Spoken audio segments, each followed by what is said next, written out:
Morning students. BCom semester 1 BCom sem 1 की online और offline दोनों एग्जाम आ रही हैं। ऑनलाइन एग्जाम 28 से है और ऑफलाइन एग्जाम का भी जो फिक्स टाइम टेबल है, शेड्यूल नहीं आया, but it should be start on 15 March.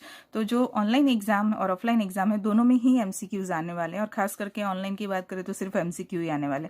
So in this video what we are going to do, हम लोग सिर्फ MCQ सॉल्व करेंगे। अकाउंटेंसी 1 सब्जेक्ट के एक सब्जेक्ट पकड़ते हैं एंड हम एक सीरीज स्टार्ट कर रहे हैं जिसमें मैं सब्जेक्ट के MCQ सॉल्व कराऊंगी, जो ऑनलाइन ऑफलाइन दोनों को ही हेल्पफुल रहेगा। So today we are talking about accountancy 1।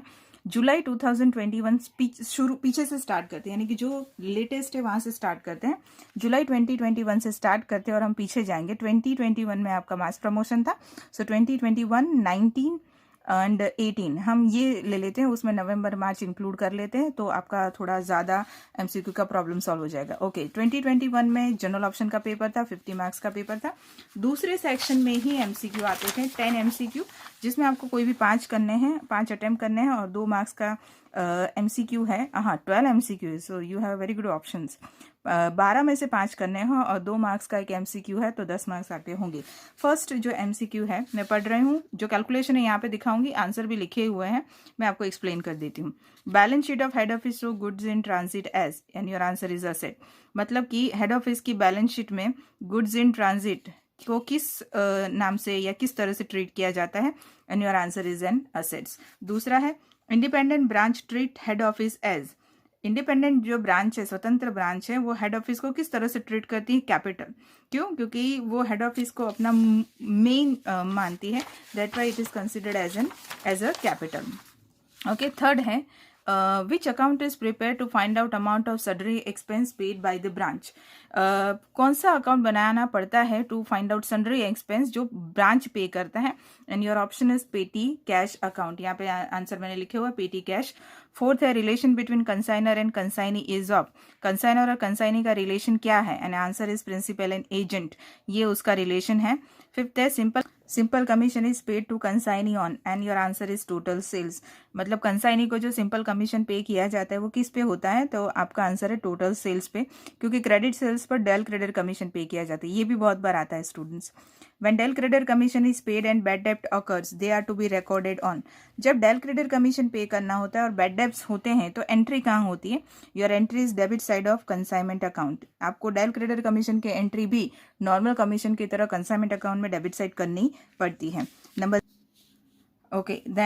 Number 7 is which account is not open under joint venture account, and your answer is stock reserve account। stock reserve account joint venture में नहीं बनता है, ये बनता है consignment में। Number 8 is balance of memorandum joint venture account shows profit or loss। joint venture account का balance of memorandum क्या दिखाता है, profit or loss। If independent books of accounts of joint venture are prepared, expense paid for joint venture will be recorded on। यानी कि अगर आप independent account बनाते हैं जॉइंट वेंचर के, तो आप एक्सपेंस को कहाँ दिखाएंगे, एक्सपेंस पेड को कहाँ दिखाएंगे, and your answer is credit side of joint bank account, joint bank account का credit side. Number 10 cash payment is made by which की। अगर आप पेमेंट करना चाहते हैं कैश, तो कौन सी की आपको यूज करनी है, F5। Voucher for Contra entry is activated by. Contra entry का वाउचर किस की से होता है, and your answer is F4। And GST report is not available in which version of tally software, tally 7.2। Tally ERP का main characteristic ही यही है कि उसमें GST है। टैली 7.2 का जो लेटेस्ट वर्जन है ERP 9, और दोनों का डिफरेंस ही यही है कि एक में GST इंक्लूडेड है और एक में नहीं है। Okay, and here you can see that each and every answer has the first option A. मैं ये नहीं सिखा रही हूँ कि आपके एग्जाम में ऐसा ही होगा, बट चांसेस हैं इस तरह के कोइंसिडेंस होने के। तो क्या करने का, अगर आप 5 में से 4 के लिए बहुत श्योर है और चारों का आंसर या तो A B C ऐसा कुछ आता है, तो अब वैसे भी तुक्का मारने वाले हो तो बेनिफिट ऑफ डाउट दे सकते हैं इस तरह से, है ना। मैं ये नहीं कह रही हूँ कि यही होगा, but this can be a possible way to do an answer, to write an answer. Okay, चलिए ये हो गया आपका जुलाई 21 का। जुलाई 21 जनरल ऑप्शन था, इसलिए ये सीन था स्टूडेंट्स। अब हम number 19 is the latest one, तो उसके अंदर 70 मार्क्स में हमारा पहला जो MCQ आएगा वो आएगा here, that will be for the consignment each. Okay, चलो लेट्स स्टार्ट। मैं यहाँ पे MCQ पढ़ती हूँ। सबसे पहले एक MCQ है, del credit commission is calculated on. मैंने अभी आपको बताया था कि ये बहुत बार पूछा जाता है। डेल क्रेडिटर कमीशन किस पे कैलकुलेट होता है? चलिए, तो ये रहे, मैंने आंसर भी इसके टिक करके रखे हुए हैं। डेल क्रेडिटर कमीशन कैलकुलेट होता है क्रेडिट सेल्स पे, यहाँ पे आएगा क्रेडिट सेल्स। ओके, दूसरा blank which is recurring expense, कौन सा एक्सपेंस रिकरिंग है? And your answer is advertisement expense. Okay, so here it is also a, this is just an coincidence. चलिए, the relation between consignor and consignee is of, and the answer is principal and agent. And you can see that 1, 2 and 3 तीनों के तीनों repeatedly asking MCQs हैं। अभी हमने 21 का paper solve किया जिसके अंदर ये दोनों थे, ये नहीं था, नॉर्मल कमीशन का था एमसीक्यू, और मैंने उस वक्त ऑपोजिट में ये बताया था कि ऐसा भी पूछा जाता है। तो 3 हो गए आपके repeatedly. When Dell creditor commission is not given and there is a bad debt for credit sales, which account is debited in the books of consignee? Consignor's account. आपको डेल क्रेडिट कमीशन नहीं मिल रहा और आप bad डेप्ट हो रहे हैं, तो फिर आप कंसाइनर का अकाउंट डेबिट करेंगे। ठीक है, यहाँ पर द रिलेशन, ये तो हो गया ना हमारा प्रिंसिपल एंड एजेंट। यस, ये भी रिपीटेडली है। Which commission is paid on the goods purchase by the consignee himself? Answer is normal commission. कौन सा कमीशन दिया जाता है कंसाइनी को? जो गुड्स वो खुद खरीदे उसके ऊपर नॉर्मली दिया जाता है, वो उसने खुद खरीदा हो, हमारे लिए एज अ कंसाइनर वो सेल ही है। Okay, number 6, the abnormal loss of 1 lakh occurred in consignment business, यानी कि आपका एबनॉर्मल लॉस है 1 lakh. The insurance company is accepted 60% claim, 60% claim accepted. The abnormal losses, देखो 1 लाख है, 60% क्लेम एक्सेप्टेड है, तो 1 लाख का 60% 60,000 क्लेम एक्सेप्टेड हुआ, यानी 1 लाख लॉस था, ये एक्सेप्ट हो गया क्लेम, यानी 40,000 आपका abnormal loss. So your answer is again a 40,000। ये कैलकुलेशन मैंने यहाँ पे दिखाया हुआ है। फिर से abnormal loss 1 lakh, 60% claim 60,000, 1 lakh में से 60,000 क्लेम माइनस करो तो 40,000 the balance is your abnormal loss. Okay, मैं थोड़ा स्पीड में जा रही हूँ क्योंकि हमें आगे भी पेपर करने हैं। तो ये हो गया आपका नवंबर 2009 का कंसाइनमेंट। अब नवंबर 2019 में 19 में दूसरा है ब्रांच। चलिए, branch under the stock and data system branch account is treated as real account. your answer is C, real account. ये भी बहुत बार पूछा जाने वाला है रियल अकाउंट वाला, कि स्टॉक डेटा सिस्टम में ब्रांच को किस तरह से ट्रीट करते हैं, तो रियल अकाउंट। दूसरा, head office send 10,000 as petty cash to इस branch during the year, opening and closing balance is 3,000 and 2,000. The petty cash expense of the branch during the year will be, account कौन सा बनाना है? Petty cash. आप मेरा branch के 2 video मैंने बनाए वो देखिए, और फर्स्ट वीडियो में मैं ये अकाउंट समझा चुकी हूँ। ये पूछने के लिए बहुत इंपॉर्टेंट है। आपको ओपनिंग एंड क्लोजिंग बैलेंस दे दिया है, पेटी कैश कितना बेचते हैं 10,000 वो दे दिया है, खर्चा आपको ढूंढना है 10 + 3 13, 13 में से 2 माइनस करो 11,000। This is your answer C, 11,000। Okay, petty cash में सिर्फ यही 4 ट्रांजेक्शन होते हैं स्टूडेंट, ये याद रखा करो। चलो आगे बढ़ते हैं। Number 3, for finding out the amount of sundry expense paid by the branch which account should be prepared? Your answer is petty cash. आपको अगर सन्ड्री एक्सपेंस ढूंढना है, ये भी रिपीटेडली है। ओके, ये भी रिपीट, ये भी रिपीट, इस तरह से अकाउंट भी रिपीट हुआ है। देखते हैं आगे आता है कि नहीं, कि अगर आपको सन्ड्री एक्सपेंस ढूंढना है ब्रांच का, तो कौन सा अकाउंट प्रिपेयर करना है? Petty cash account. Number 4, which account is to be credited by branch for cash in transit? Head office account. Cash in transit के लिए कौन सा अकाउंट क्रेडिट करते हैं? And your answer is head office account, C again, या C. यहाँ पर भी यही हो रहा है। 5th नंबर पे है, prepare its own separate final account. कौन अपने अलग से फाइनल अकाउंट बनाते हैं? Your answer is independent branch, C. Remember students, independent branch अपने आप को एक अलग ब्रांच ही ट्रीट करती है हेड ऑफिस की तरह, इसलिए वो अपने हिसाब सब अलग ही रखती है।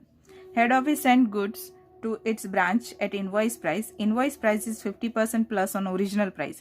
How many percentage of profit will be on invoice price? ये इंटरेस्टिंग है। चलिए, ओरिजिनल प्राइस है 100, 50% प्रॉफिट, तो इनवॉइस प्राइस होगी 150। सो इनवॉइस प्राइस 150 तो प्रॉफिट 50, 100 इनवॉइस प्राइस है तो कितना? 33.33। अगर आपको ये कैलकुलेशन नहीं करना है तो पेज नंबर 38 चेक करो। इन द ब्रांच अकाउंट आपको एक टेबल मिलेगा, और वो टेबल में इस तरह से परसेंटेज दिया है कि अगर 50% ऑफ ऑन इनवॉइस प्राइस है तो कॉस्ट प्राइस पे कितना। तो ये आपको थोड़ा सा रट्टा मानना पड़ेगा अगर आप टेबल देखते हैं, और अगर आपको टेबल नहीं देखना है you can do this way. Okay, चलो फिर जॉइंट वेंचर के लिए चलिए देखते हैं। सबसे पहले, in which of the following businesses joint venture can be possible? कौन से बिजनेस में जॉइंट वेंचर पॉसिबल है? And your answer is run a fast food stall in a festival fair. B, student ये आपको जॉइंट वेंचर के chapter में ये तो आपको कर ही लेना है, यस, कि किसके लिए कौन सा बिजनेस है। ये मोस्ट टाइम भी है और ये आपको उसके एमसीक्यू में भी मिलेगा और आपकी जॉइंट वेंचर के चैप्टर में थ्योरी में भी है कि कौन सा बिजनेस जॉइंट वेंचर पॉसिबल है या नहीं है। Okay, second, X and Y enter into joint venture, X give 60,000 to Y, to which account the transaction will be recorded in the books of X. X ने Y को दिया है 60,000, तो किसके बुक में? ऑब्वियसली वाइज अकाउंट, वाई के account में आपको एंट्री करनी है। So B, joint venture account is similar to which option? Joint venture is always similar to trading and PNL account. बहुत बार पूछा वाला, ये वाला भी बहुत बार, ये मैंने जो कहा ये भी बहुत बार। देखो यहाँ पे भी बी आ रहा है।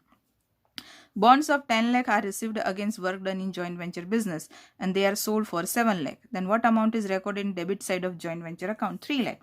10 लाख आपका काम हुआ है और उस काम के आपको 7 लाख मिले हैं, तो 3 लाख रुपए बॉन्ड के आपको जॉइंट वेंचर अकाउंट में डेबिट साइड पे एंट्री करनी है। This is also so many time is asking by changing the amount.